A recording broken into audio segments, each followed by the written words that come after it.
Welcome to Reflecting God Today. Y'all, it's Friday.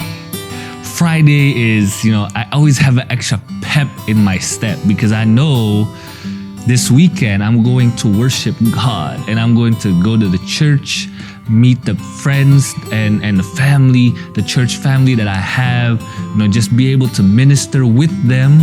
And not only that, but commune with them. And so I'm always excited on Fridays. And today, I have a wonderful text for us to ponder upon wherever that you are. And so let's take this moment in time to open our Bibles to Matthew 20, verse 28. The Bible says, the Son of Man, let me find it, Matthew 20, 28. The Son of Man came not to be ministered unto, but to minister and to give his life a ransom for many.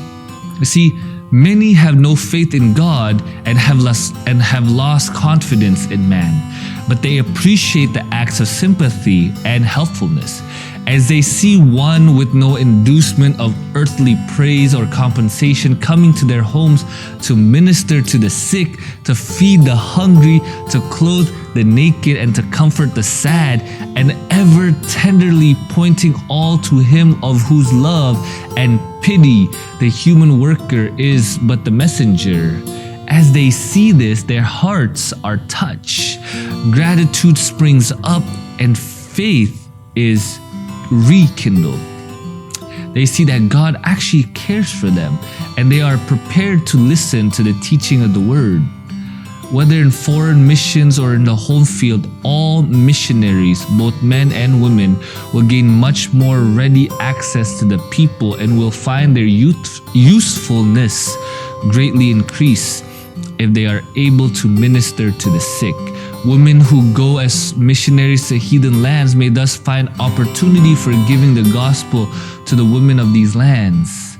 And when every other door of access is closed, all gospel workers should know how to give the simple treatments that do so much to relieve pain and remove disease. Gospel workers should be able to give instruction in the principles of healthful living. There's sickness everywhere, right? People don't want to hear about God sometimes, but they want to hear how they can get better. And sickness is everywhere at every single time. But much of it can be prevented if we pay attention to the laws of health. The people need to see the bearing of health principles upon their well-being, both for this life and for the life to come, and they need to be awakened to their responsibility for the human habitation fitted up by their Creator as His dwelling place, and over which He desires them to be faithful stewards. You see, beloved, when we minister unto those who are sick, right now is the perfect time, right? When we minister to those that are sick, that are injured, that have pain and suffering everywhere, we become a reflector of God's love, and we become someone who is a faithful steward in taking care of God's people everywhere. And so I hope wherever that you are, today is a good day. If you know someone who is sick, if you know someone who is not feeling well, if you know someone that just needs a call, needs a virtual hug, I want you to contact them and tell them, I got you just the way that God's got you. I'm here for you, to care for you, to just pray for you the way that God would want you to be looked after.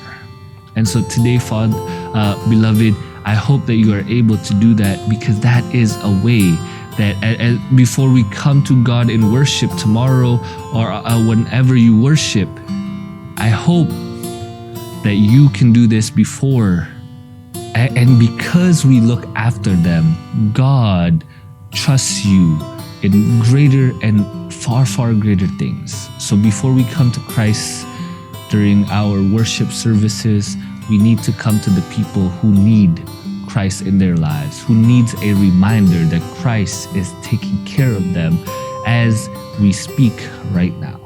So be a beacon of hope, be a beacon of light, and reflect the love of God today.